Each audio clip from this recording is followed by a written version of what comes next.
In 1975 in Puerto Rico, a farmer saw most of his goats lying lifeless on the ground. He got closer and saw that the animals were stiff and had 2 puncture marks on their necks. Goats were not the only animals that were hurt. Many pigs, cows, and geese lost their lives too. They all had the same distinctive bite marks on their necks, and all had been drained of their vital fluids. The locals immediately jumped to conclusions and blamed dogs, and the authorities didn't bother to do a better investigation and just said dogs had done it without looking for any proof.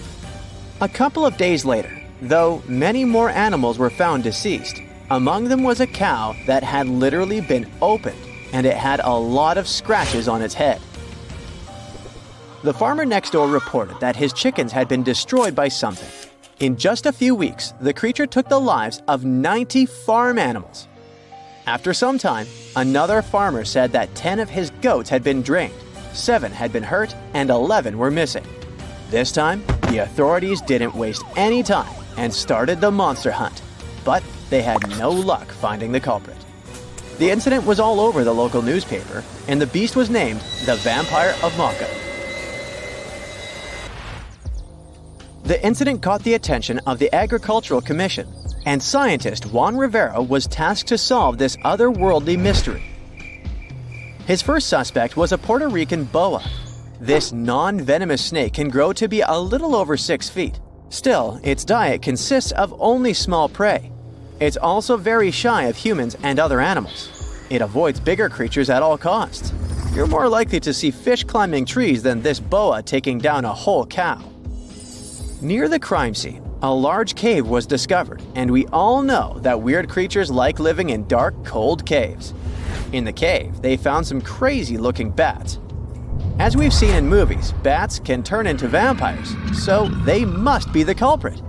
But no, bats were as innocent as they could be. Their favorite food wasn't cows or goats, it was figs. They were peaceful fruit-eating bats that didn't care about animals. Again, the researcher hit a wall. Suddenly, all the terror stopped in July 1975. It seemed like the creature had vanished into thin air, but not for long. 2 decades later, 62 miles from the previous site, more animals were found. A local vet examined them. He was terrified to discover that every animal had 2 precisely cut holes like he had never seen before. The animals were anemic and looked like they'd passed away recently. By the looks of it, the creature's favorite food was goats, and that's how it got the infamous name we all heard of, Chupacabra, which means the goat sucker. Dogs, chickens, rabbits, and other animals were not off the menu. In short time, the Chupacabra took 1,000 farm animals. Now, this animal had a name, but people still had zero idea about what the Chupacabra looked like, which was terrifying. In Canovanas, Madeline and her mother reported seeing a weird creature that could have been the Chupacabra. They said it had been walking on 2 legs like a human and resembled a kangaroo. They mentioned that the monster also had spikes on the back, no ears, large dark eyes, and 2 holes for a nose. It had 2 arms with 3 fingers. The Chupacabra seemed to like Madeline's house because her husband and his coworker found it in the garage. They tried to capture it, but didn't succeed. Madeline later drew a detailed sketch of it. Many people saw the sketch and reported seeing a similar creature. They claimed it had strong legs and wings and smelled like sulfur. Take all these descriptions with a grain of salt. If they'd been true, they would have been all over the news. But still, keep in mind these descriptions. They will be important later in the story. In 1976, on some talk show, they talked about the Chupacabra, and the show quickly went viral. Soon, people started reporting having seen a similar creature in Florida and Mexico. Many said that the stories were like a unicorn rodeo. They were totally made up. In Mexico, 2 skeptical inquiries, Patricia and Mario, laid traps around those farms where the Chupacabra had allegedly been seen. They caught some animals in their traps, but no sign of the goat sucker. They only captured wild dogs. The police stated that the Chupacabra was just a wild dog, not a mythical creature. And still, in the next 5 years, there were numerous sightings of the Chupacabra worldwide. On the 13th of August of the year 2000, a farmer from Nicaragua found 25 of his sheep and 35 of his neighbor's sheep hurt. So he decided to take the matter into his own hands. One night, he was patiently waiting in the pitch black night for the creature to appear. Suddenly, from the corner of his eye, he saw something and managed to hit it. The creature passed away. Finally, they had proof that the Chupacabra was not just a fairy tale. It was a big thing. Later, the Chupacabra was examined by a vet. The vet was shocked because he had no idea what the creature was. Remember Madeleine's description? Well, the vet described the animal differently, but his story turned out to be more plausible. This Chupacabra had large teeth, giant claws, greenish eyes, bat-like skin, and a crest sticking out of its back. The vet concluded that the animal was some kind of hybrid. They thought it was a cross between a wolf and a crocodile, but it sounds like an exaggeration and is hard to believe. We all know that such a mix is impossible. They did some tests on the body at the university in Nicaragua, and the results didn't quite deliver what they had expected. The animal was a wild dog with mange.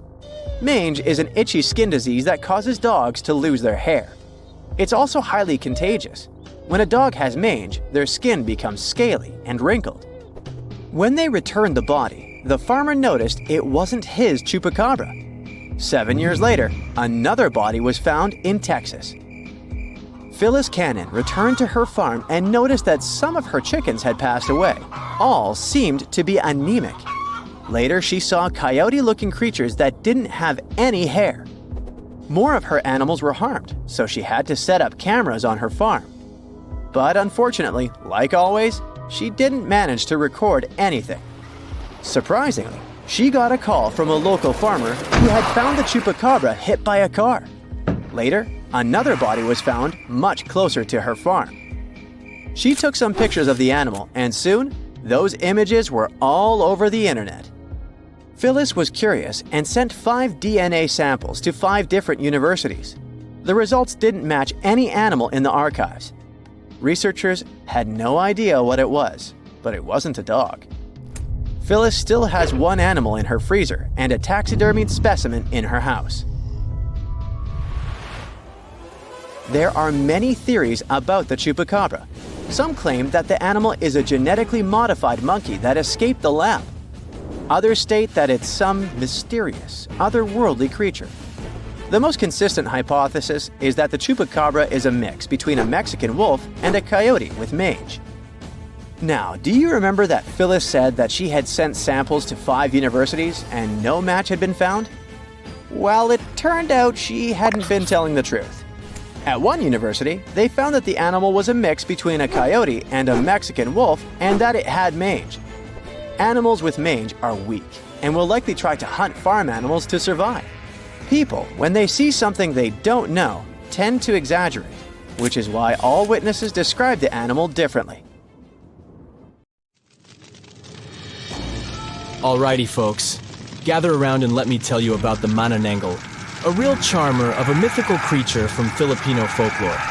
She's often described as a lady who likes to snack on sleeping pregnant women. But here's the twist. During the day, she's all dolled up and looking like a total babe. But come nightfall, she detaches her torso and spreads her massive bat-like wings to fly off into the darkness in search of her next victim. And she doesn't just stop at pregnant ladies. Nope. Sometimes she'll use her good looks to lead astray men and take them to her secret hiding spot where she'll feast on their heart, intestines, and other internal organs all night long. Yikes. If you're ever faced with a manananggal and want to stop her from reattaching her body before sunrise, just sprinkle some salt, ash, or crushed garlic on the remaining half of her body. Easy peasy, right? So keep an eye out for this winged wonder and don't forget the garlic! Okay, so check this out. In German folklore, there's this crazy creature called an owl. Basically, it's like a vampire, mixed with an incubus. And it wears this dope hat called a tarn cap that gives it all kinds of powers. This dude is all about preying on women at night by messing with their dreams. Oh, and it's into breast milk and sucking the blood of men and kids. The Alp can shapeshift into all kinds of stuff, like cats, pigs, dogs, snakes, and even butterflies. And it's got this evil eye that can totally mess you up with bad luck or sickness. But don't worry, you can protect yourself by hiding a broomstick under your pillow, pointing your shoes towards the door, hanging iron horseshoes from the bedpost, or putting a mirror on your chest. And if all else fails, just leave the lights on all night and shove a lemon in its mouth if you catch it napping during the day. Meet the Pontia Nuk, a spooky ghost from Malay mythology. Legend has it that she was a woman who passed away while giving birth, and now she's out for revenge. She's not your average ghost either.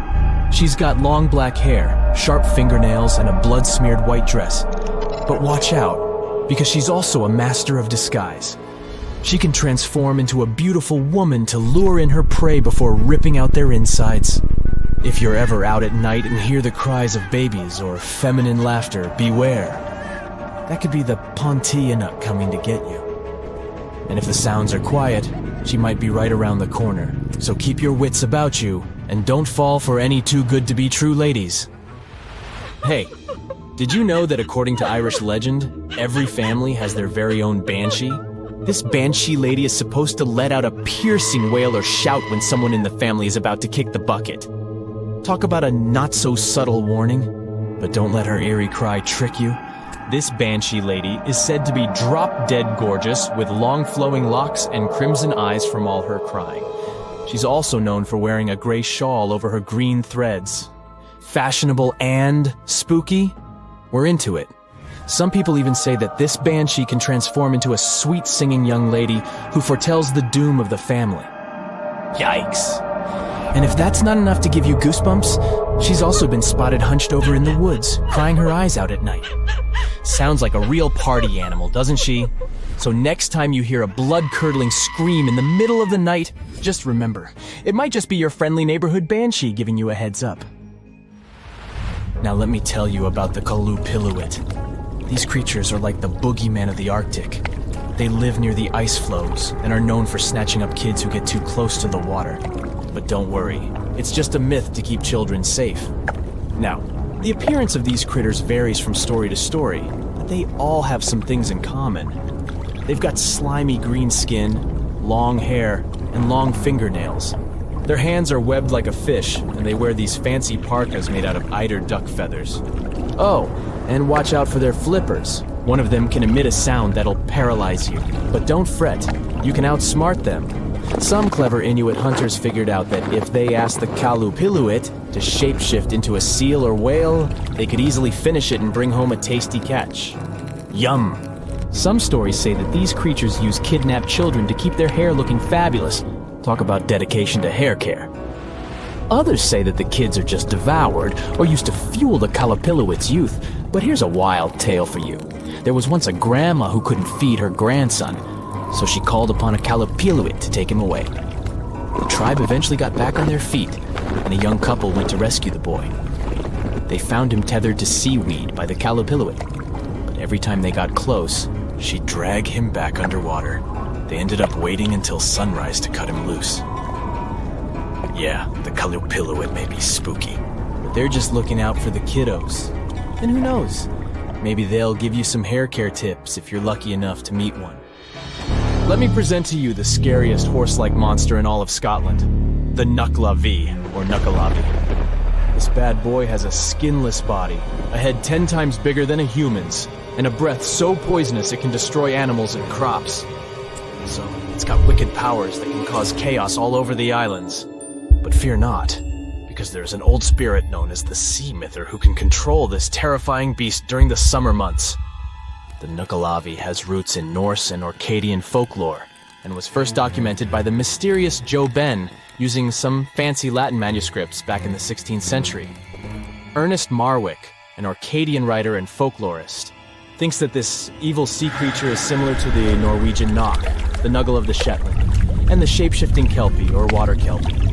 So, if you're ever out and about in Scotland and come across this scary guy, just remember, call on the Sea Myther and run for your life. This dude is South African Tokolosha, It may look like a gremlin, but trust me, it's way more mischievous. Apparently, witches and shamans can summon them with their magical powers, but there are ways to keep these troublemakers in check. One way is to give them some curdled milk. Apparently it's their favorite, and trim their hair so they can see. If that doesn't work, you can call in a witch doctor to use some good old-fashioned magic to exorcise them away. Now, according to South African folklore, these tokoloshes are mostly invisible and can suck on a stone to stay that way. So, if you want to keep them away from your home, scatter some special blessed salts, aka tokoloshe salts, along your door frames and windowsills. Or if you're feeling extra cautious, put some bricks under your bed's legs. Better safe than sorry, right? Have you heard of the Chimera? She's a total monster, literally. This fire-breathing female hybrid is made up of all sorts of animal parts. Think lion-like body, goat-like head, and a tail that ends in a snake's head. According to Greek mythology, the Chimera is the child of Typhon and Echidna, and her sisters are Cerberus and Lernaean Hydra. Sounds like a family reunion, huh? But don't worry, our hero Bellerophon was up for the challenge. The king of Lycia sent him on a mission to defeat the fearsome Chimera, and Bellerophon was the greatest hero monsters were scared of. The Chimera was no match for Bellerophon and his trusty Pegasus. Even though the king was secretly hoping the Chimera would take out Bellerophon instead, in the end, justice prevailed, and the Chimera was defeated. Well, that's it for today. He's known as a creature of pure terror, a monster that inspires fear in all who gaze upon him. His name is Bigfoot. This hulking beast was said to have shaggy fur covering his massive frame. His eyes were glowing, fiery orbs of orange and red, and his teeth were sharp and jagged like knives. His massive hands had long, sharp claws that seemed to glow with weird energy. His most famous feature? His feet. Massive and heavy, with thick, sturdy toes that seemed to be able to crush anything in their path. Whenever he moved, the ground trembled beneath his weight, and his growls sounded like a volcano was just about to erupt. Sure, we've all heard the stories and seen the movies, but did Bigfoot really exist? Is he still out there, just waiting for people to notice him? Let's look at some of the information we do know for sure. Bigfoot became well known back in 1958 when a man from California named Ray Wallace claimed to have found large footprints near his work area. For years, his kids believed the whole thing was just a prank pulled by their father. People have reported finding many more footprints and a few handprints that were similar, but some of them were left by bears, others were fake, and many others can't be explained to this day. But the legend of Bigfoot predates this event. In 1955, a man named William Rowe said he saw a creature that looked partly human and partly animal while hiking on Mica Mountain in British Columbia.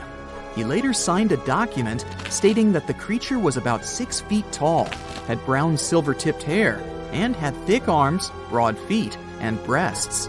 Then there's the story of Albert Ostman, who claimed in 1924 that while he was camping alone near Toba Inlet in British Columbia, he was taken by a Bigfoot and held captive by the Bigfoot's family for a week.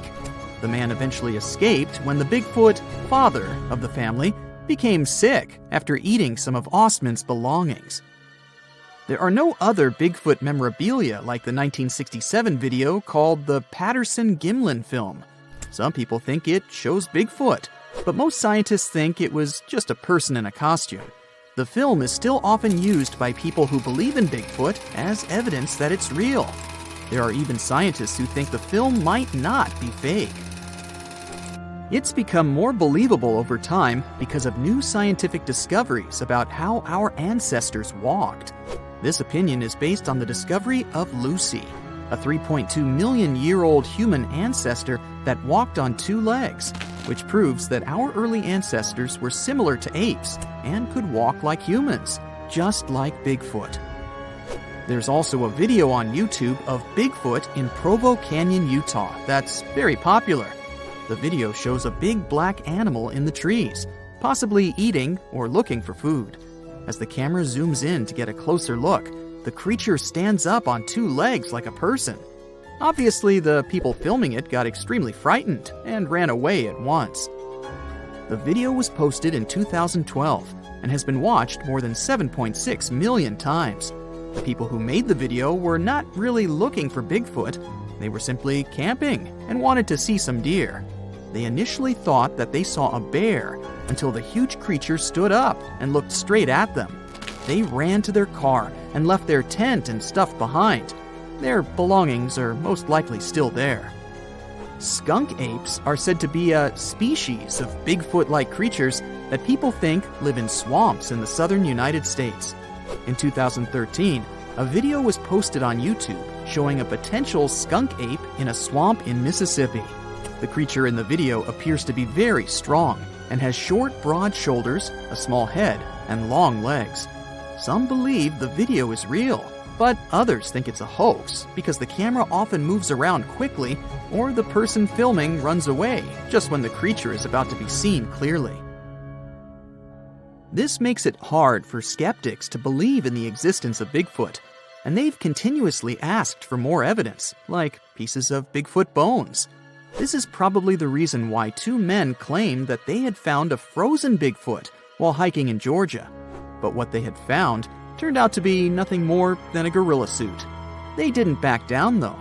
One of the men also later claimed to have injured and captured another Bigfoot in Texas in 2012, and even charged people to see it. But later he admitted it was fake too.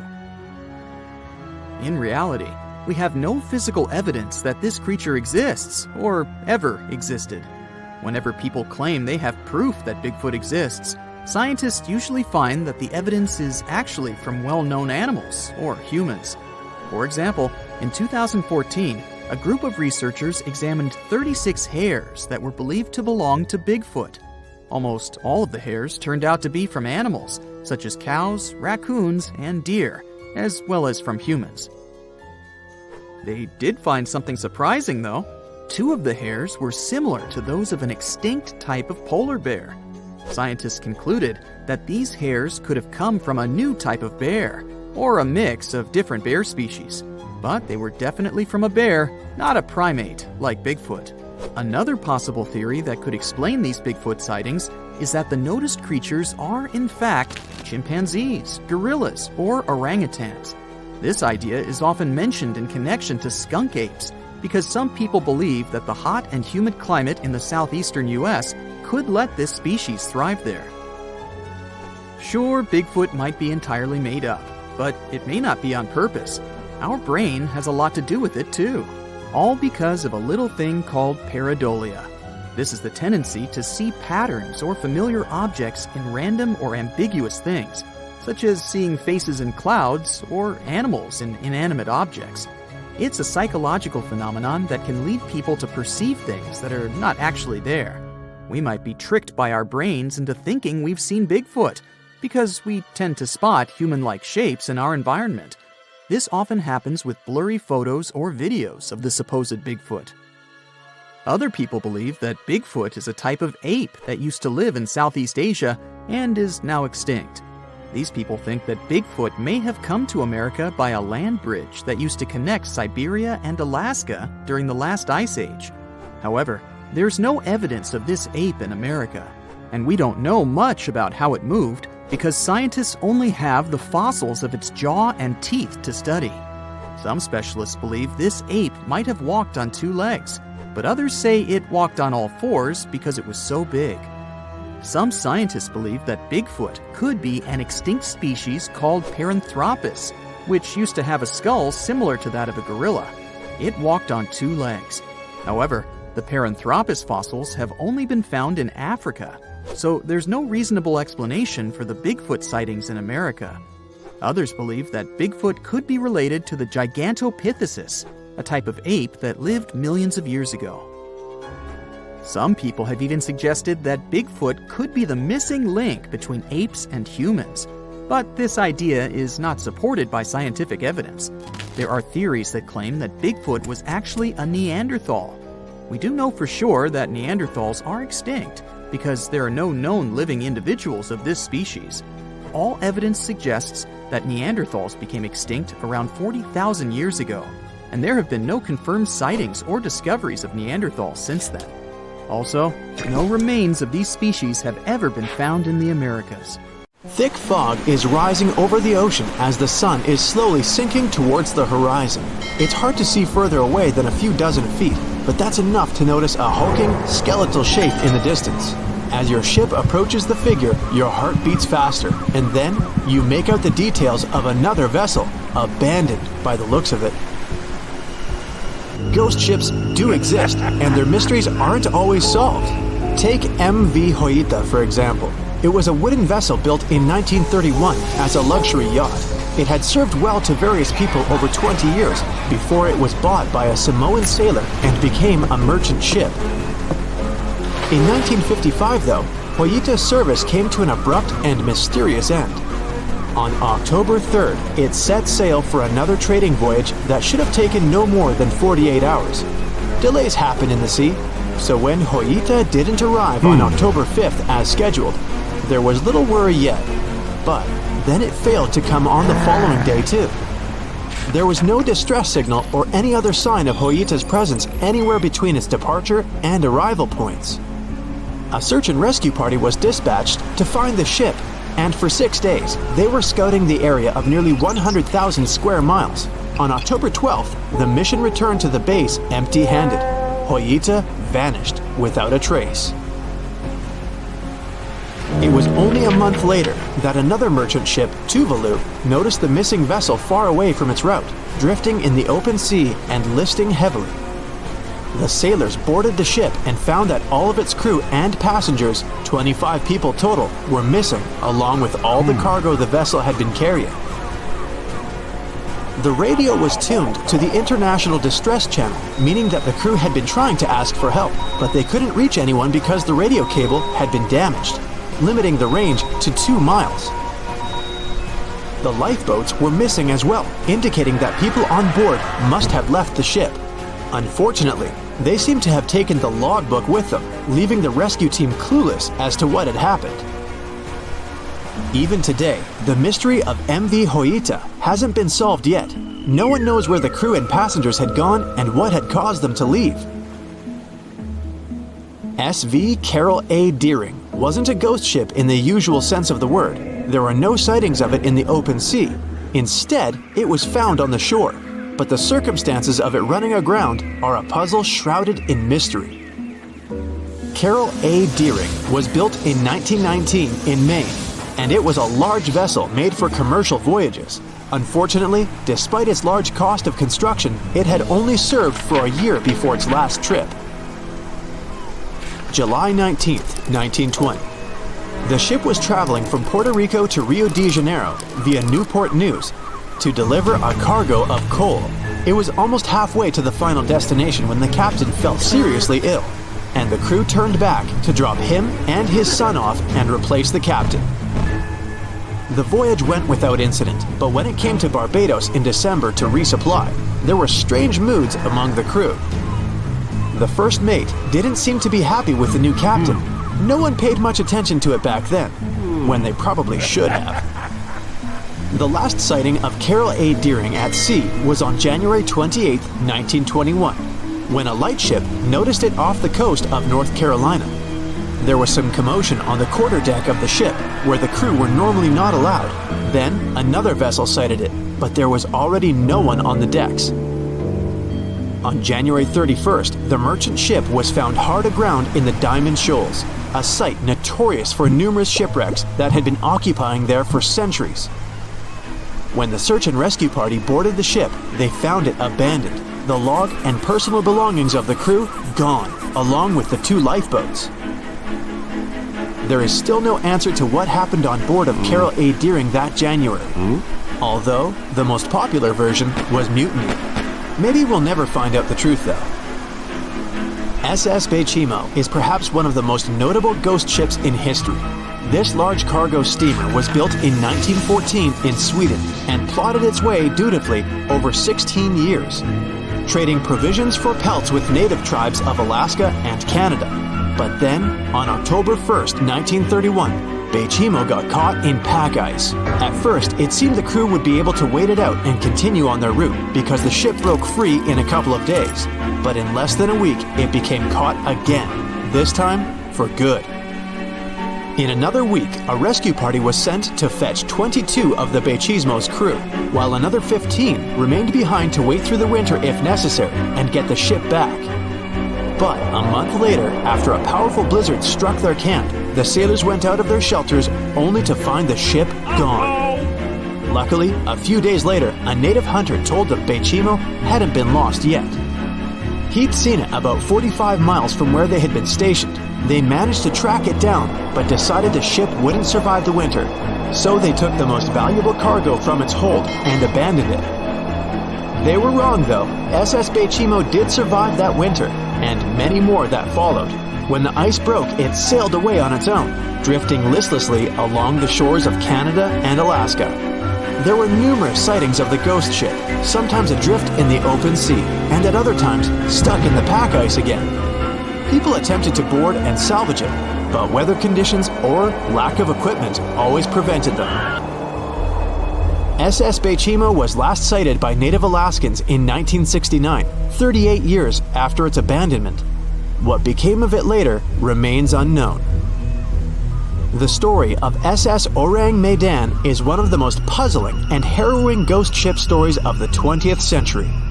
No one even knows for sure if the ship even existed in the first place. It wasn't recorded in Lloyd's Shipping, the International Register of Ships, which makes it either a tall tale or a vessel that avoided being officially recognized for some shady reasons. In any case, the accounts as to what happened to the Medan vary.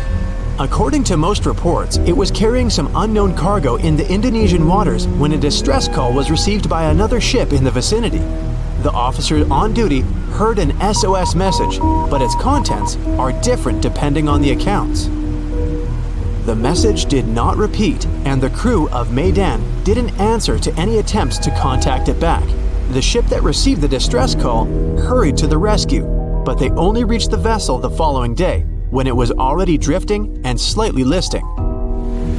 When the rescuers boarded the ship, they found that none of the crew had survived. However, one lifeboat was missing, which implied that there was at least one crew member who managed to escape. What happened to the rest of the people on board remains a mystery to this day. Still, there are no hard facts about this story, so we might never find out whether SS Orang Medan was actually a ship and not a thing of fiction. SV Zabrina was a 3-mast sailing barge built in 1873 for river trade ships in South America. She served for well over 4 decades, proving to be a sturdy and reliable ship. It was later transferred to Europe, where it continued serving its purpose well. But then, in October 1917, Zabrina set sail on a regular voyage only to be found ashore several days later. Mysteriously, although the ship was perfectly intact, the entire crew of 5 and the captain were gone. There is no direct evidence or hard facts as to what really happened that day. The most convincing theory is that the crew were washed away from the deck because of an underwater explosion. And then the ship sailed ahead without them, but the truth, as always, remains unknown. Christmas, the season of lights, also has a dark side. Legend has it that Christmas Eve is a time for spirits to stroll the earth. Today, we'll look at scary monsters, mysterious entities, and more. The Yule lads, hailing from Iceland, make for quite a Christmas tradition. In contrast to the charming 7 dwarfs of Snow White, these 13 gnome-like trolls bring a touch of quirkiness to the holiday season. The Yule lads first made their literary debut in a 17th century poem. These playful youngsters, each with their own unique names and abilities, sprinkle a touch of mischief in the 13 days leading up to the grand Christmas celebration. Their cozy home is nestled in a mountain cave, where they reside with their interesting parents. The clan's father is a leisure master and prefers to hang out in the cave. Their mother is a giantess with an unusual craving for adventure. She seeks out mischievous children to join her in preparing a stew. Out of the troll kids, Spoonlicker, for instance, is known for his habit of thoroughly cleaning utensils with his tongue. Meanwhile, Door Slammer engages in door slamming antics that might remind you of an angry teenager. As for Sausage Swiper, well, the clue is in the name. And let's not forget about the family's feline friend, who is also known as Yule. This furry companion is a giant black cat. It's on the lookout for folks. If it spots children without brand new clothes, the encounter won't end so well for the kids. Wow, that's harsh. The Nisi is a kind of creature that would send shivers down your spine. It's a diminutive bearded figure donning a sinister red cone-shaped hat. These malevolent beings enjoy lingering around farms. Their presence is unsettling as they claim to offer assistance with daily chores. But beware, for their demands are far from ordinary. In exchange for their eerie aid, they want a dread-inducing offering. Should you dare to deny this sinister request, they will unleash a reign of pure evil upon your existence. There's a nightmarish saga known as When the Nisi Got No Butter on His Christmas Porridge. Yeah, that's a real title. This tale revolves around a young girl who dares to tamper with Nisi's feast. She places the butter beneath the porridge, invoking his wrath. The horrifying consequences? He takes care of the farm's prized cow using his powers. Takes care, In Scandinavian folklore, many people know this creature as Tomten, too. Mary Lloyd is here to make you run for your life. It's New Year's Eve, and you're a young whelp. Suddenly, you hear some mysterious knocking at your door. As you swing it open, you're met with a spine-tingling sight. It's a tall, creepy figure wearing a long, flowing cloak with a horse's skull on its head. It's accompanied by a group of people who are chanting something in an eerie way. To make it even more unsettling, the horse skull has fake eyeballs in its eye holes, and its mouth is slightly open. This whole scene scares you so much that you can't even move. Not the vision of sugar plums you'd rather have. And then we have the Karakonkolos, hailing from the lands of Turkey and Bulgaria. Now picture a more sinister version of the elusive Bigfoot. The Karakonkolos lurks on street corners, posing riddles to passers-by. Answer correctly, and you may escape unharmed. But should you fail, you risk being plunged into a frigid slumber, even colder than the wintry night. In other corners of the world, the Karakonkolos revel in trickery, often masquerading as a familiar voice, tricking unsuspecting victims into venturing out into the snow. This eerie boogeyman is said to have originated from the Greek Kalakanzaros, its sinister influence echoing across the land. So, the Kalakanzari in Greece are a breed of goblins. For most of the year, they dwell underground, secretly plotting to bring about the apocalypse. However, when Advent arrives, they emerge into the human domain with sinister intent, sowing mischief and malevolence. These creatures are often described as dark, furry entities adorned with tusks and horns. They're male and curiously well endowed in their grotesque forms. Meet Frau Perkta, a character who comes from Germany and Austria. Now, she may go by different names, like Italian La Befana or Russian Babushka, but her modus operandi remains consistent. During the 12 delightful days of Christmas, she shifts between being a sweet, beautiful alpine goddess and a mischievous, some say mischievous, wrinkled hag, depending on your contact with her. She's quite the mood ring. If you've pleased her, you might just see a youthful presence. But if you get on her bad side, she's been known to perform a bit of DIY surgery. Frau Perkta is a remnant from Alpine paganism in the early Middle Ages. It's strongly associated with Berchtentag, also known as the Fest of the Epiphany, which happens on the 12th night after Christmas, on January 6th. As for her name, Perkta means bright one, a fitting moniker. Her look is complete with a knife concealed under her skirt. Careful sitting down. The next one is Krampus.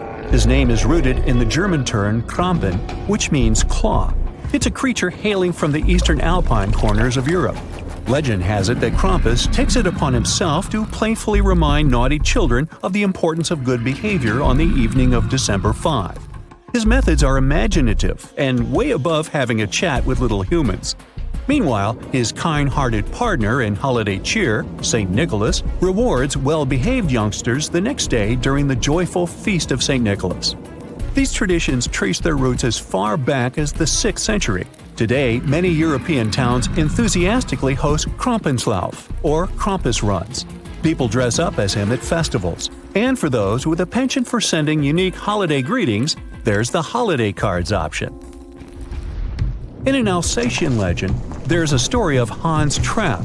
No, not the Von Trapp family. Hans is a local figure known for his extreme greed and lack of moral principles. He resorted to practicing witchcraft and making pacts with evil forces in pursuit of wealth. He faced a dramatic downfall. He lost both his wealth and his place in society. To evade detection, he adopted the guise of a scarecrow and wandered the countryside. At a certain point, he became fixated on the idea of experiencing the taste of human flesh. Oh boy. God recognized that matters had spiraled out of control and struck Hans Trapp with a bolt of lightning. He met his end, yet there are accounts of his spectral return on Christmas. Belsnickel is a character of German folklore. It's traditionally known for its unique role in guiding children toward better behavior, offering an intriguing contrast to the jolly figure of St. Nicholas. The term Belsnickel can be traced back to the fusion of bells, an older German term signifying fur, and nickel as a nod to St. Nicholas. Belsnickel is known for his visits to children, during which he engages them in friendly conversations and playful inquiries. Based on their responses, he may opt to reward them with a gift or employ a form of discipline, often involving a wooden rod. Belsnickel's origins can be traced back to the Middle Ages. The final touch is Grilla. She is a giantess who is able to sense children misbehaving all year round. She keeps a record of those children and sees them as snacks during Christmas time. Wait a minute, didn't we mention her before? If you ask this question, you're an attentive, devoted Brightsider. We have indeed mentioned her, the mother of the Yule lads. Remember that crowded family with a black cat? Now, Pierre Fouettard was a butcher. He was known for his involvement in the cases of abduction and robbery, leading to tragic fates for children. St. Nicholas uncovered his gruesome acts and miraculously revived the children. In retribution, Pierre Fouettard was sentenced to a lifetime of servitude, accompanying St. Nicholas and managing wayward youngsters. Well, thanks anyways, but I think I'll just stick with Santa Claus. Oh, and the reindeer. The LaLaurie Mansion, located in the French Quarter of New Orleans, has a grim reputation. Its former owner, Madame Delphine McCarthy LaLaurie, was a wealthy socialite in the early 19th century. The urban legend says that she treated her workers very badly. One night on April 10, 1834, Madame LaLaurie's house began to burn. Madame and her family managed to escape, but she abandoned her workers. They were locked inside the house. The locals, outraged by her negligence, gathered around the house, broke some of its walls, and eventually stole the remaining possessions. After the fire, the LaLaurie family escaped to Paris. Another private mansion was built on this Louisiana land. But it's said that the ghosts of those workers are still trapped inside the property. They tend to bother living people demanding justice. Today, the house is private, but you can book a tour and hear this story in detail. By the way, the mansion and its notorious owner played a big part in the American Horror Story franchise, although they didn't actually film the series in that particular house. American actress and director Kathy Bates played Madame LaLaurie and showcased the quirky character of this famous woman. So you can check it out if you're not afraid. Our next creepy destination was also shown in a movie franchise, the Amityville Horror. The media says this Dutch colonial-style home is located in the village of Amityville in New York. George and Kathy Lutz bought this property in 1975 for $80,000. The low price was due to the tragedy that happened in the house 1 year before. One night, a young man named Ronnie DeFeo, who lived in the house, took the lives of all his family members. The Lutz family began to notice strange activities in the house, such as phantom odors, unreasonably low temperatures, and loud sounds of unknown origin. According to the Lutz family, one day they called a preacher to clear the grim vibes, but he felt very bad during the ritual and his hands started bleeding. The Lutzes fled the house in a rush. Their spooky story inspired the Amityville Horror, a book written by American author Jay Anson, and several successful horror movies. Although the house was reconstructed, it still exists. However, its address has been changed to confuse the trail and prevent crowds of tourists from gathering around it. Do you recognize this seemingly cute house in Harrisville, Rhode Island? It's known as one of the most haunted houses in America. The property earned its notorious reputation after multiple people lost their lives in this house over the years. In 1970, the Perrons family began to live here, and according to the legend, an invisible being lived along with them. At first, the entity was playful, but then it started getting more sinister. The family members experienced physical attacks and unexplainable illnesses.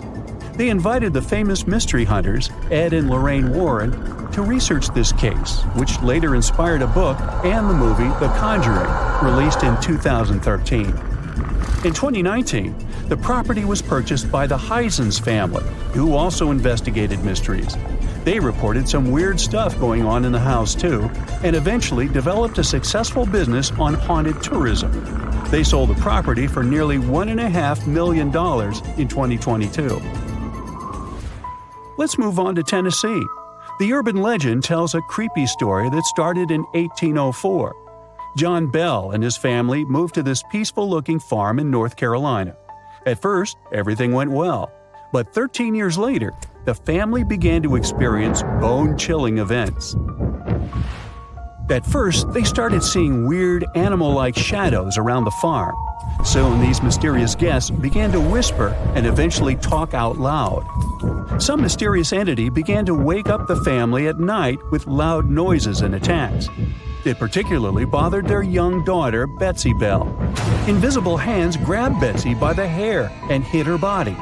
When she grew up and was about to get married, the entity did everything to break the engagement, saying that Betsy wouldn't be happy with her groom. Rumors about these scary events spread throughout the village, and the locals began to visit the farm, hoping to see it for themselves. They called the entity Bell Witch.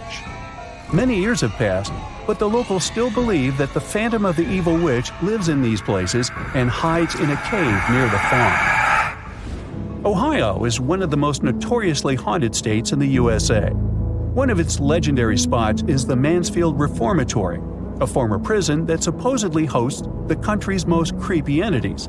The prison is nearly 130 years old. It was closed in 1990 and soon gained fame, especially after becoming the filming location for The Shawshank Redemption.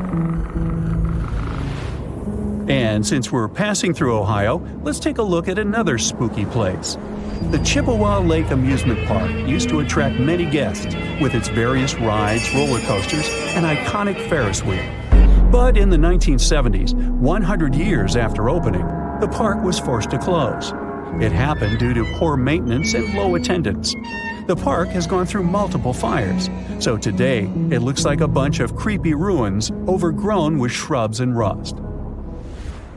Mark Twain had been living in this charismatic house in Hartford, Connecticut for about 17 years. In this period, he wrote both The Adventures of Tom Sawyer and The Adventures of Huckleberry Finn. Today, this property serves as a museum that showcases the author's life. But it's also known for some mysterious phenomena. Multiple visitors reported hearing odd noises and seeing a phantom of a woman in white. The most haunted part of the house is the billiard room. Twain used to chill there a lot during his stay, and today, some visitors claim they can smell tobacco smoke as they pass through. Now, Pennsylvania has lots of terrifying tales to offer. Despite its chic appearance, this fancy mansion has been empty for a while now. Its owner, Peter Widener, finished the construction after losing his beloved wife, Hannah, during a tragic yacht trip. It happened at the end of the 19th century, and eventually, Widener lost multiple relatives in this house. He was wealthy enough to invest in the Titanic construction. Perhaps he was fascinated by the idea of an unsinkable ship. But unfortunately, both Peter's oldest son and grandson lost their lives when the Titanic sank. Eventually, the mansion was abandoned. But it's said that the phantoms of the Widener family are still there. And speaking of the Titanic, Molly Brown was one of the survivors. She got famous for rowing a lifeboat for about 7 hours before reaching a safe place. But Molly's own mansion in Denver gained a spooky reputation.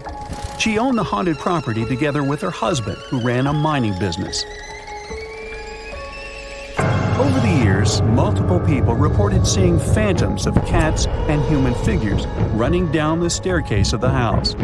The witnesses of such visions insist that something spooky is definitely going on behind these walls. Today, the mansion operates as a museum, so you can go and see it for yourself. And how about meeting a creepy phantom while doing some casual shopping in Soho? The urban legend dates back to 1799. A young lady, Gulielma Elmore Sands, tried to escape with her lover, Levi Weeks. They were tenants in the same boarding house. Around 2 weeks later, her body was found at the bottom of a well in the building that today hosts a large retail store, COS. After the horrifying discovery, the police arrested Levi. Although he was acquitted, Sands' phantom is said to haunt the building as a warning to other ladies. The creepiest thing is that the well is still there, and shoppers can see it in the basement at the back of the men's department. Now brace yourself and welcome to the famous haunted toy store in Sunnyvale, California. The legend says that the land under the property used to be a plantation owned by Martin Murphy. He hired a preacher, Johnny Johnson, who fell in love with Murphy's daughter, Elizabeth.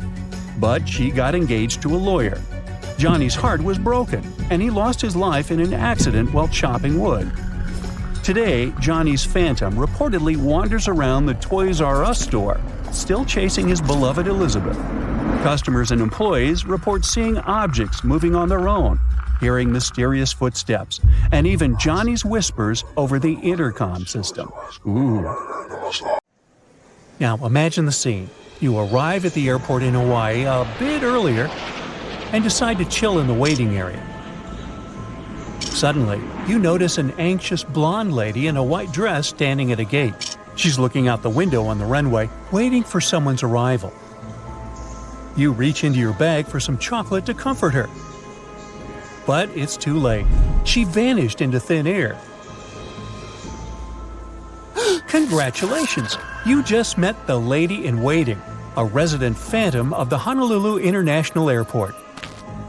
Like any phantom, she has a grim backstory. The lady once fell in love with a man and he promised to marry her. But then the happy groom flew abroad and never returned to his bride. His betrayal broke her heart and she took her own life. But her phantom is still attached to the airport, and she waits for her man to return just like the famous Japanese dog Hachiko waited for its master. Over the years, the local police have collected numerous complaints about the lady phantom wandering around the gates and other restricted areas of the airport. Also, this entity likes to hang out in public bathrooms, just like Moaning Myrtle from the iconic fantasy novel. Some airport employees reported seeing paper dolls unfolding on their own while cleaning empty bathrooms in the middle of the night. In some cases, toilet seats slam shut and toilets flush by themselves. However, it's unlikely to surprise anyone since many public bathrooms have automatic flushing. Unfortunately, this urban legend doesn't clarify the way to release the heartbroken phantom. But at least this story is a good reminder to think twice before you make any promises. And speaking of spooky ladies in white, the Kempegowda International Airport in India also has one. A pilot once noticed a weird woman in a white sari on the runway. He called the airport workers asking to help her, but she disappeared by the time the staff arrived at the spot. Numerous witnesses have seen the same phantom in other parts of the airport. The lady haunted people in the cargo department, on escalators, and even in the parking lot. According to the media, nobody knows her background or the reason why she's here. Maybe her luggage was lost and she's just trying to get it back. Today, Suvarnabhumi Airport in Bangkok is one of the busiest airports in the world. But it doesn't stop this transport hub from also holding the title of the most haunted place in Thailand. Although imagination tends to draw something old and dusty when we hear the word haunted, Suvarnabhumi is relatively new. It started operating in 2006, but it turned out that the land under the airport used to be an ancient burial site. Work crews had to drain a marshland called Cobra Swamp to prepare the land plot for building. And mysterious events began to occur from the very first days of work. Wailing, creepy screams, and even classic music came out of nowhere. Some builders refused to continue construction because they were too scared of evil forces. The locals believed that they had angered the entities who were sleeping beneath the new airport. That's why 99 Thai monks were invited to perform a ritual. Together, they chanted for 9 weeks to clear all the bad vibes. The ceremony was almost finished, but suddenly a random man interrupted the monks and claimed to be possessed by one of the local entities. His message was pretty clear. You should build a proper spirit house to guarantee the smooth operation of the airport. Having said that, he fainted. Later, the guy woke up feeling normal and conscious. Well, the airport authorities decided to fulfill the mysterious request. Spirit houses are part of Thai traditional beliefs. Landowners build nice tiny shrines to establish friendships with invisible entities who might inhabit their plots of land. So, if you ever find yourself at the Bangkok airport, don't forget to check out this artifact, as well as the churning of the ocean, the remarkable sculptures that depict the ancient Hindu myth. The story is basically about light and dark deities working together to get Amrita, the beverage of immortality. Now, here's another reason why you should think twice before building a transport hub on questionable land. Welcome to Denver International Airport, reportedly one of the most famous haunted airports in the world. It stands on a special isolated plot of land that was considered sacred by its former residents, according to the media. People reported multiple problems and strange incidents going on at the airport from the very beginning of construction. Today, this place attracts numerous mystery hunters, and the number of urban legends around the airport multiplies. Some investigate the hidden meaning behind the local murals and gargoyles. Others believe that the giant cobalt-colored horse statue in front of the airport is haunted. That's because the sculpture, known as Lucifer, took the life of its creator, Luis Jimenez. In 2006, a piece came loose and hit the sculptor while he was finishing his work. The airport's enormous layout and remote location inspire some people to speculate that there's a secret bunker under it. In fact, it's bigger than some real cities like San Francisco, for example. But the spokesman of the airport debunked that myth, saying that this transport hub must support at least 50 million travelers a year, and thus it needs to be huge. Our next destination may inspire you to revisit the Langoliers, created by the legendary horror writer Stephen King. Although the thriller took place at King's hometown airport in Bangor, Maine, we'll be talking about the historic Chandler Airport, located in Fresno, California. This place has many abnormal stories to tell, including reports of people going through the old terminal wall. Some passengers heard disembodied voices in the airport restaurant. The kitchen staff once reported hearing a suspicious noise while cleaning up. They went to see what was going on and witnessed a plate moving across the counter and then falling onto the floor. Perhaps the invisible customer was just upset by overly high food prices. Hey, it could happen. Just like Honolulu Airport, Chandler has a resident phantom. It's an old man in the control tower. Thankfully, this guy doesn't bother anybody. According to witnesses, he's just staring at the field as if he's watching invisible aircraft take off and land. Meanwhile, the urban legend behind Savannah Hilton Head International Airport is spooky and romantic at the same time. It says the following: if you land right after sundown, you'll get the chance to see 2 phantoms along the north side of the runway. Now, the legend says these are the phantoms of Richard and Catherine Dotson, who used to live on the land underneath the airport. They don't bother the passengers or staff either. It seems like they're just greeting arriving people.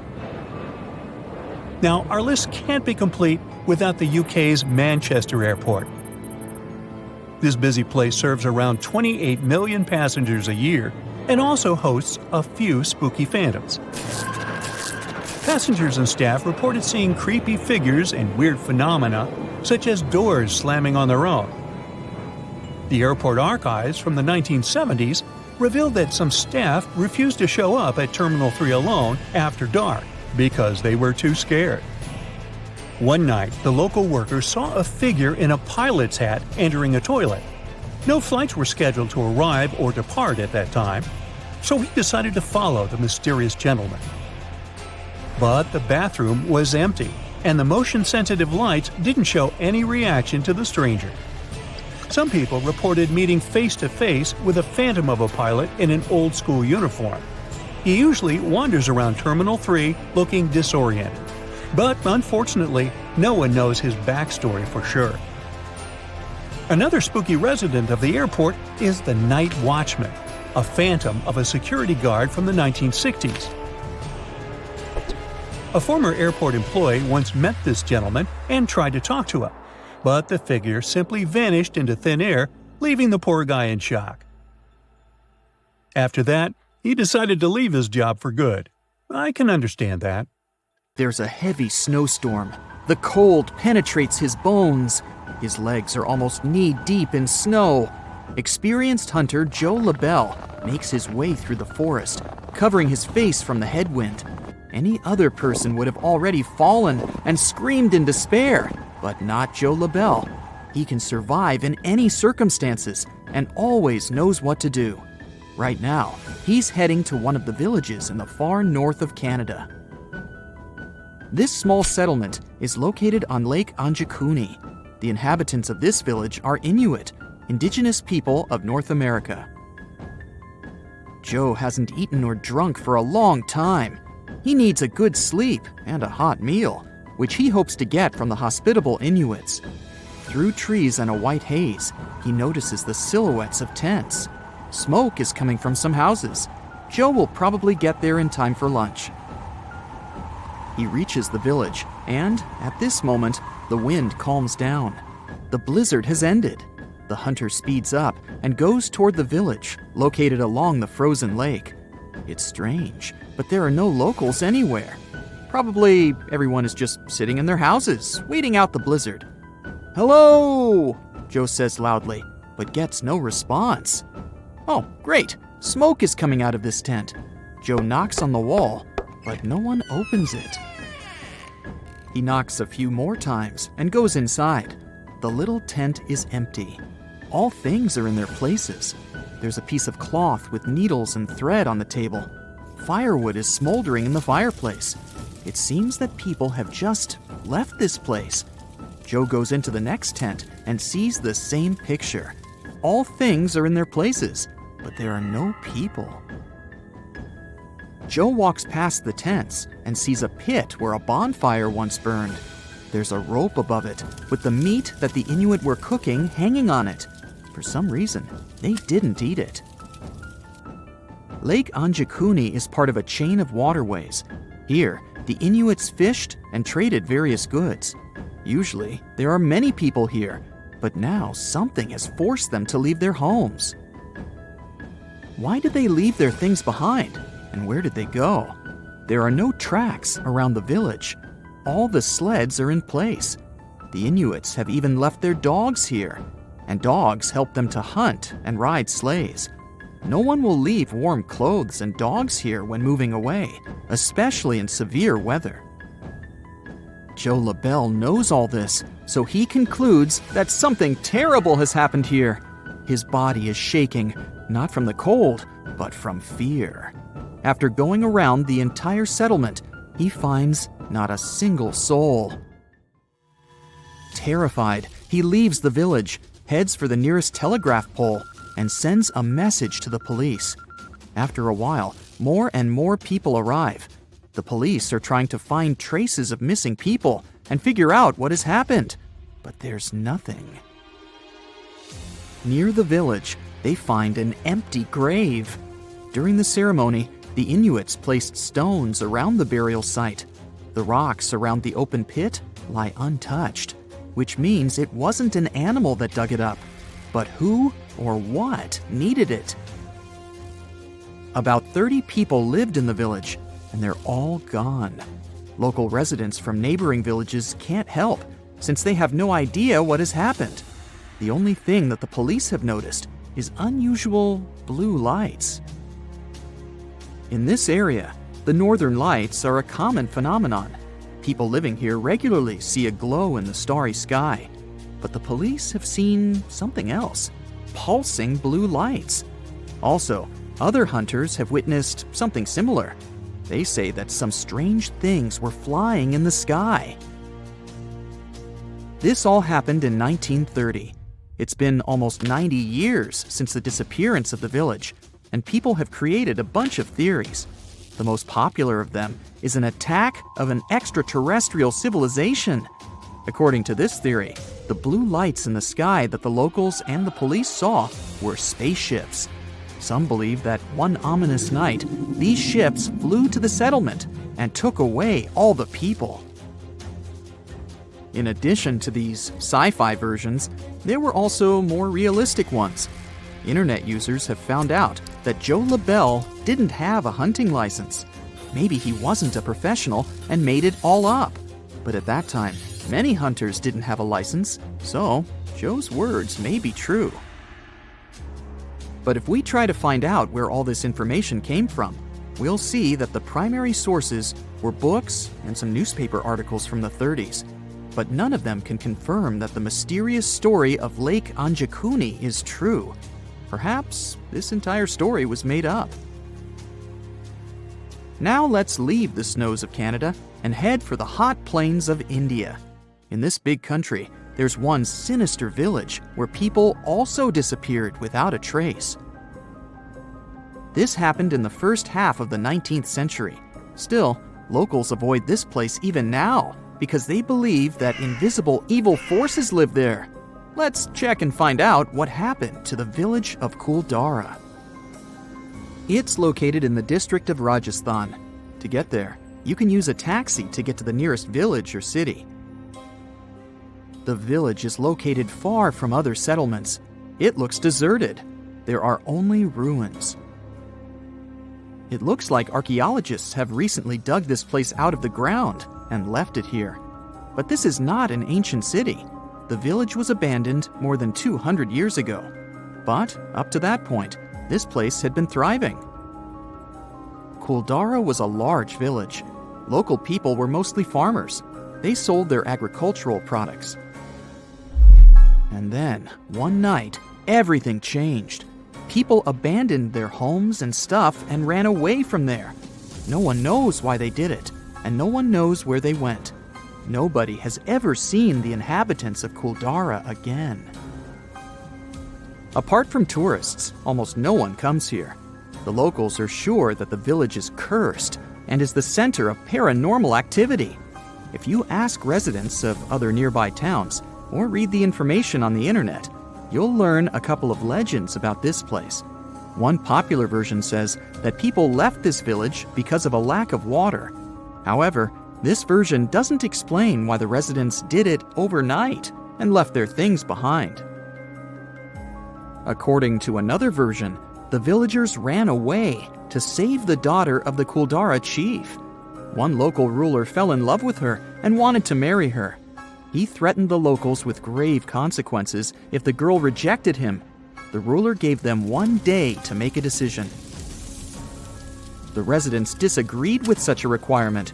As a sign of solidarity, they decided to leave the village together with the chief and his daughter. But if this is true, why did no one else see these people? They must have escaped to another settlement. In addition, they needed their things on the way there. The stories of Kuldara and Lake Anjakuni have one thing in common. People left a comfortable and safe place for an unknown reason. A similar story happened in Ireland with a small village on the island of Achill. About 40 simple houses made of stone and straw were located along the valley of Keem Bay. The village was mentioned in documents dated back to the 1830s as a group of small buildings. But today, there's practically nothing left of it. except pieces of walls and small mounds of ground. People from other settlements don't remember this village, but we know about it thanks to the records of travel writers. They describe the incredible beauty of this place and the village in their diaries. Students of the local archaeological school tried to find the answers. They started excavations and discovered that the villagers could have left the village because of hunger or some disease. It's 2018. You get up early in the morning to go ashore and catch some fish. You come to the spot you were yesterday, throw the hook into the sea, and wait. The float is twitching. You've caught some fish, but hey, hello? Why aren't you doing anything? Right now, you don't care about the fish. You're looking at something in the distance. You open your mouth in surprise since you see a huge ship stuck on a shoal. It wasn't here yesterday, so it got here at night. Okay, it'll probably sail away sooner or later. You fish for a few more hours. During this time, you observe the ship and notice no movement there. Is it empty? Boats and the Coastal Service are sailing from the shore to the vessel. You decide to check it out too. You get in your old boat and go there. The mist descends to the water, making the ship look creepy. The colossal vessel is rusty and empty. But where is the whole crew? And how did it get there? The Coast Guard comes on board. They search the hold, the cabins, and the upper deck. There's someone's stuff, some remnants of food supplies, notebooks, and clothes. Everything suggests the crew has disappeared for some reason. Fishers who noticed the vessel first didn't see anyone coming down from the board. No radio signals were sent to the port, and no one reported about the ship. It appeared here from nowhere.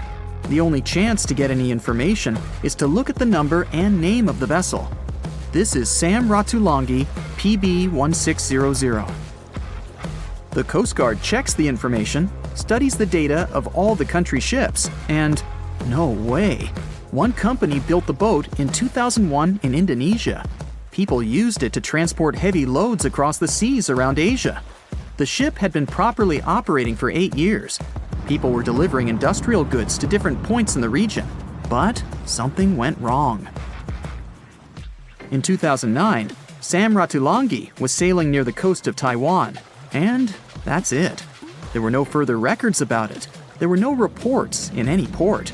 Everyone thought it must have drowned, so no one had been looking for it for years. And then, 9 years later, it appears here, big and rusty, off the coast of Myanmar, without sailors, without fuel. An investigation starts. City services are trying to find out the names of all the sailors working on the ship and find clues that would lead to solving this mystery. They also hope the ship owner will appear soon. They find 2 tow ropes on board. This means that some other ship towed Sam Ratulangi to this place. Then they identify and find 13 crew members. These people say they wanted to reach the factory in Bangladesh to repair Sam Ratulangi. Another vessel helped tow the ship, but then 2 cables tore off, and a storm began. No one wanted to stay on board during such weather, so the crew members left it. No one knows what the ship has been doing for the last 9 years, and how it was possible without people on board. And here's another, much more mysterious ship story. On February 16, 2020, locals found a large cargo ship stuck on a rocky shore off the coast of an Irish village. The boat looked rusty, with holes in the hull and rotten parts. People hadn't seen this vessel the day before, so it appeared there at night. The last time people saw the Alta cargo ship was a few months earlier, thousands of miles off the coast of Ireland. That day, the Alta was sailing in the waters of the Atlantic Ocean. Another ship, the MS Protector, noticed it. MS Protector crew members tried to contact the ship, but received no response. The people on board realized that they were facing an empty vessel. And then, 5 months later, it appeared near the coast of Ireland. There are more questions than answers in this story, but we managed to find something out. In 2015, the Alta appeared and disappeared from the radar several times. Any ship has an internal tracking system, so people can track its route using satellites. But Alta crew members often disabled this system. Perhaps they were engaged in some illegal activity. Anyway, in 2017, the ship often sailed between the ports of Greek islands. Then, the tracking signal disappeared and appeared only 10 months later, off the coast of North Africa. During this time, the ship changed several flags. In September 2018, the Alta was southeast of Bermuda and headed for Haiti. Then, the crew started facing problems. First, the main engine failed right in the middle of the Atlantic Ocean. The ship began to drift. Several days passed, but the crew members weren't able to repair it. They began to run out of food and water supplies. The situation got even worse when they found out that a hurricane was approaching the place. Fortunately, they managed to contact the U.S. Coast Guard. A helicopter flew to the Alta on October 2nd to bring them some supplies. There was enough food for several days. Then, a rescue boat sailed to the ship. It evacuated all the sailors and delivered them to Puerto Rico before the hurricane. The Alta had to drift alone in the ocean. After a while, another ship approached the Alta to tow it to the shores of Guyana. But at this moment, everything went wrong. Someone stole the boat, disabled the tracking system, and sailed away in an unknown direction. After almost a year, the MS Protector found the empty Alta in the waters of the Atlantic Ocean. And then, 9 months later, the ship without a crew sailed to the shores of Ireland. How did it manage to travel across the Atlantic and get to the coast of Ireland? It's still a mystery. Maybe it was just luck. No one else saw the ship all this time. It was just covering huge distances, surviving storms. Who's the captain? What happened to the thieves? Who owns the ship now? One day, someone called the village administration and introduced themselves as the vessel owner. But that unknown person didn't provide any evidence. They found several barrels of oil on the ship, which they took away by helicopter. The Alta was rusting. Corrosion of metal could damage the environment. The vessel had no commercial value, yet it would have taken millions to get rid of it. There were 3 options for what to do: leave the ship where it was, tow it into the sea and let it sink, or disassemble it for scrap. But nature had its own plans. Storms and strong waves split the hull into 2 parts. The Alta was drifting without a crew in the waters of the Atlantic Ocean for about 2 years. But this is nothing compared to a ship that was traveling for 38 years. The record belongs to the SS Beichimo. It was a merchant vessel owned by some trading company. In 1931, the ship found itself on the ice off the coast of Alaska. Its movement slowed down. A thick layer of ice blocked the ship, and a strong storm only made the situation worse. The blizzard was so intense that the crew members couldn't see anything but a white veil in front of their eyes. Sailing any further was impossible. The team had to wait for the storm to end. They waited for a day, 2, 3 days. A week had passed, but the snowstorm was only getting stronger. Then, one day, it grew weaker. The crew members split into 2 teams. The first team went to the nearest city. The second group, along with the captain, stayed on board. They set up camp next to the ship and waited for the blizzard, which had started again, to end. There was 0 visibility. And finally, one day, the storm was over. Great! And now, wait a minute. But where's the ship? The SS Beichimo just disappeared during the blizzard. The captain was sure that the ship had sunk, so he left along with the crew. Then, a week later, they saw the vessel drifting near the area where they had lost it. The hull was damaged so severely that it was unsafe to sail on it. Repairing the ship would be pointless and expensive, so the captain decided to abandon it. He was sure that it would go underwater sooner or later, but it stayed afloat for the next few days, the next few months, and a few years. People had reported seeing it at various points along the coast of Alaska for 38 years. The last record of the SS Beichimo is dated 1969. Those who saw it claimed the ship was completely frozen, almost merged with the ice. Some people planned to start an expedition to find the ship, but all attempts were unsuccessful. The vessel is probably lying somewhere on the deep sea floor.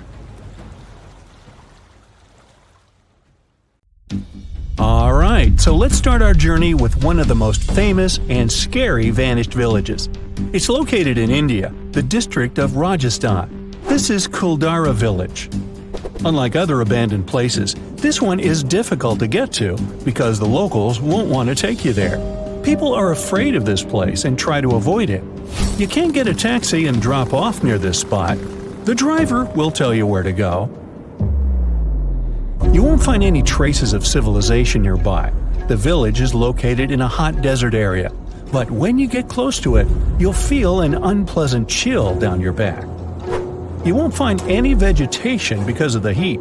There are only ruins of buildings and sand-covered roads. It seems as if you're walking through the excavations of an ancient city. But Kuldara is not so old. It only vanished in 1825. Before this time, the village had been thriving. It was almost a town consisting of many small settlements united into communities. Residents were busy with agriculture there. Plus, they went mining and extracted valuable gypsum rocks and minerals. But suddenly, everything changed overnight. For some unknown reason, people abandoned their homes and ran away. No one knows why, and no one has ever seen the residents again. Locals living in the nearest areas are sure that this place is cursed, so they never come close to it. They think this is the center of power from the other world. Some people feel sick here, others claim to see phantoms, and still others experience irrational fear. But tourists like to go there. The simplest and least scary vision says that people left the village because of the lack of water. Still, this version seems weird. If there had been a lack of water, people would have planned the change of location instead of running away in a hurry. The second version is way more mystical. There's a legend that one cruel ruler collected large taxes from this community. He fell in love with the daughter of the Kuldara chief and threatened that he would collect higher taxes if the girl refused to marry him. He gave her 1 day to make a decision. None of the residents agreed with such a requirement. As a sign of solidarity, they decided to leave the village. Those who don't believe in all these rumors can spend a night in a tent there. Chances are you'll hear someone screaming or feel someone walking and knocking on your tent. Nah, just kidding. Our next village is in the U.S., in the state of Pennsylvania. More precisely, it's not even a village, but a borough called Centralia. This place looks totally lifeless. Burnt trees, dried grass, empty buildings. Almost all the roads here have huge cracks. People sprinkle them with gravel to decrease the amount of thick smoke that's pouring from the ground all the time. This abandoned place has been burning for more than 50 years. No wonder this place reminds of something. The authors of the horror game Silent Hill got inspiration from this town. Centralia was a mining town with shops, cafes, libraries, and happy residents. People worked in the mines to get anthracite coal. They used one of the underground tunnels as a landfill for garbage. And then, in 1962, according to the popular version, they decided to get rid of garbage by burning it. The plan failed. As soon as the garbage caught fire, it spread throughout the mine. Then, all mining work in the town stopped because of the increased level of carbon dioxide. Residents didn't manage to extinguish the fire, and it started to spread underground throughout the whole city.